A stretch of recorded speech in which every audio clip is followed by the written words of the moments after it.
Quiero que me contesten una pregunta y por favor sean súper honestos. No sé si aquí están sus jefes, no importa. ¿Quién aquí prefiere los fines de semana más que los días de semana? Suban la mano. Y ahora sí les pregunto, por las vacaciones, ¿quién prefiere su vacación que los días de semana? Ahí sí que los maté, ¿verdad? Pues yo creo que en verdad la vida no tiene que ser así. Y no necesariamente tenemos que esperar para los fines de semana y nuestras vacaciones para vivir realmente. Yo creo que podemos vivir una vacación que nunca termina, o lo que yo digo, una vacación perpetua. Les voy a contar cómo a través de unas historias personales. La primera historia, cuando estoy pequeña. Como pueden ver, siempre me llamó la atención la tecnología. Y cuando yo estaba pequeña, mi papá me enseñó un pequeño juego de preguntas y respuestas, en el cual él me hacía una pregunta y yo tenía que responderle lo mismo cada vez. Él me preguntaba, Marcela, ¿qué quieres ser cuando seas grande? Y yo le decía, dependiendo de mi edad, ¿verdad? Profesora, o astronauta, o una mamá. Y él me sacudía la cabeza y me decía que no. Me preguntaba, Marcela, ¿qué quieres ser cuando seas grande? Y la única respuesta correcta era lo que yo quiera ser. Con esto, lo que él me estaba dando, su permiso para yo poder explorar, averiguar y no tener que decidir en un momento.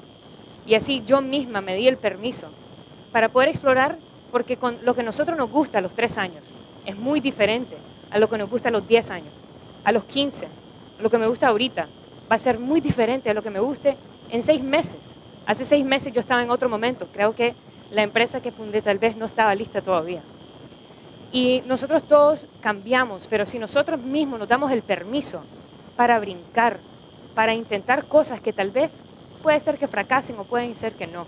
Y les voy a enseñar después cómo pueden hackear este fracaso. Porque tomar el brinco y darse ese permiso es lo más importante. Pero les di unos ejemplos, por ejemplo, de profesora o astronauta. Pero mis respuestas a mi papá no siempre fueron tan nobles. Cuando yo tenía como 15 años, lo que yo decidí ser fue fanática número 1 de un grupo musical que se llama NSYNC, ¿verdad? Y lo que hice, porque me encantaba este grupo, es convencí a un grupo de mis amigas que fuéramos a un concierto, ¿verdad? De NSYNC. Y lo que resultó fue esto. Está bien, se pueden reír, mis amigas sí que se rieron. No importa, porque les voy a contar a través de esta experiencia qué aprendí. Primero, como me llamaba la atención la tecnología, yo decidí que quería aplicar esta curiosidad a lo que en ese momento me fascinaba, que era NSYNC, ¿verdad? Entonces decidí que iba a hacer una página web. Iba a hacer una página web de NSYNC, así que aprendí un poco de Photoshop, que es un programa de diseño gráfico. Entonces, para diseñar una página tuve que aprender un poco. No soy experta, pero tengo una noción. Y a veces la noción es lo que importa. Entonces ahora puedo ser líder de un grupo de diseñadores. También tuve que aprender un poco de HTML, que Denis nos contó. Es cómo programamos las páginas web, el código. No soy experta, pero puedo trabajar con programadores y entender un poco de ese mundo. Pero yo creo que lo más importante que yo aprendí fue a través de las amistades que yo formé en línea. Porque estamos hablando del 2000, 2001. En ese momento no existían las redes sociales como las conocemos ahora. Facebook o Twitter, todo eso vino años después. En estos momentos yo estaba en foros, chats, en cosas bastante nerdas en ese momento, ¿verdad? Y lo que yo aprendí a través de estas amistades, porque pasaba hasta 10 horas en la computadora todos los días, es conectar, ¿verdad? Y aprender a apreciar a las personas que yo conozco en línea, igual que yo aprecio las amistades y las conexiones que hago aquí físicamente en esta sala. Porque, por ejemplo, la primera persona que trabajó con mi empresa lo conocí en Twitter y vive en Estelí, ¿verdad? Hola, Elia. Entonces, lo que yo aprendí a través de todo esto es que las conexiones en línea ahora, con Facebook, con Twitter y las otras redes sociales, que también son muy importantes, nos permiten hasta más aprovechar todo esto. Si hace 8 meses me dio una pena conocer a, mi escritor favorito. Y no sabía cómo llegar y decirle, hola, me llamo Marcela. El corazón no tenía...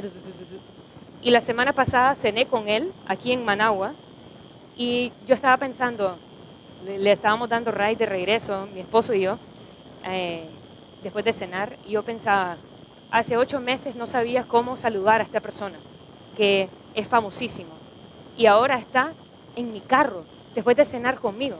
O sea, esta es la vida real. No entendía cómo, pero porque yo me atreví a escribirle en Twitter y decirle, hey, me encanta tu libro. También lo que me permitió usar esta experiencia, que tal vez podemos pensar en sync, pero qué importa, ¿verdad? Algo tan específico y un grupo musical, es que los pasatiempos nos pueden enseñar mucho. Y yo pienso que todos tenemos actividades que nos encantan, ¿verdad? Tenemos actividades que nos fascinan, que hacemos en los fines de semana, durante las vacaciones. Pero lo que hacemos es aprendemos. Y de esos pasatiempos podemos sacar habilidades muy útiles que podemos después aplicarlas al resto de nuestras vidas. Porque es la misma actividad, pero es muy diferente el resultado si extraemos esas habilidades útiles y las aplicamos a nuestras carreras, nuestras vidas, para vivir esa vacación perpetua. Ahora, todos tenemos pasatiempos que nos encantan y depende de cada uno, porque lo que a mí naturalmente me llama la atención es muy diferente a de ustedes. Pescar, jugar, leer, escribir, lo que sea, lo que les encanta, jugar golf, ¿verdad? Pero lo que podemos aprender a través de todo esto son, en mi opinión, cosas muy importantes como el tener fe o convicción, nunca darse por vencido, ser líder, ¿verdad? Todas estas cosas se aprenden en el día a día, en las actividades que nos encantan. Entonces, para mí, tener esas habilidades útiles, reconocerlas, cómo las aplicamos a nuestras vidas, es una parte muy importante de crear esa vacación perpetua. Y ahora llegamos a la historia número 3. Ya estoy grande. Y fue recientemente en esta historia que yo estaba lanzando un proyecto nuevo y realicé que yo emocionadísima, ¿verdad? Por todos lados me encontraba personas que me preguntaban por este lanzamiento. Y me preguntaban 20, 30, 50 veces. Pero lo que realicé es que todas las personas me estaban preguntando lo mismo. Me estaban preguntando con diferentes palabras, diferentes caras. Me estaban preguntando cosas como, ¿y cuántas copias has vendido? ¿Y cuántos clientes tenés? ¿Y cuánto ingreso tienes? Etcétera, etcétera. ¿Cuánto? Y lo que realicé es que esto me frustraba mucho porque el éxito para mí es relativo. Yo decía, pero ¿qué importa? ¿Qué importa cuántas copias? ¿Qué importa cuántos clientes? Porque lo que querían estas personas es medirme y medir el fracaso versus el éxito, ¿verdad? Porque para ellos tal vez era un número que puede medir mi éxito o mi fracaso, pero para mí era otra cosa. Para mí es algo que yo le llamo mi propósito y mi misión, ¿verdad? Para definir estas cosas, tal vez, si estamos acostumbrados a medirlos con números y esto, les voy a explicar un poco cómo yo lo defino. El éxito para mí es servir a mi audiencia, ayudar a mejorarles sus vidas, cualquier cliente en cualquier negocio, ¿verdad? Que contribuir. Y el fracaso es nunca intentar. Para mí, si no vendo ni una copia, no importa, pero si nunca escribo el libro, si nunca hago el proyecto, nunca lanzo, eso es un fracaso, ¿verdad? Entonces, el nunca brincar y el no entregarse para mí es el fracaso. Así que el éxito lo mido yo personalmente como el impacto que tuve, no números. Y el fracaso es si en verdad brinqué, aunque tenga miedo, porque todos tenemos miedo, ¿verdad? Parte de nuestro cerebro, es muy fácil cambiar eso. Pero lo que podemos hacer es hackearlo. Podemos hackear el miedo y hacerlo un poco más invisible. Porque si nosotros pensamos en el éxito y el fracaso, como yo se lo estoy definiendo, y reflexionamos un poco y decir, ¿a qué me estoy apuntando? ¿Y con qué me estoy midiendo? Si apuntamos un poquito más hacia propósito, ¿qué tanto más podríamos hacer? ¿Cuántos brincos tomaríamos?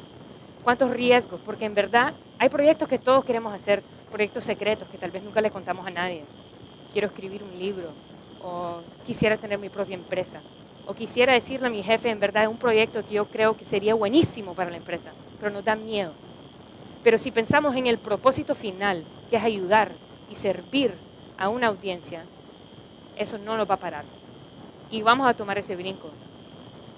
Así que yo, lo que básicamente les digo con este propósito es que para tomar la vacación perpetua y vivirla, primero necesitan el permiso de uno mismo para brincar.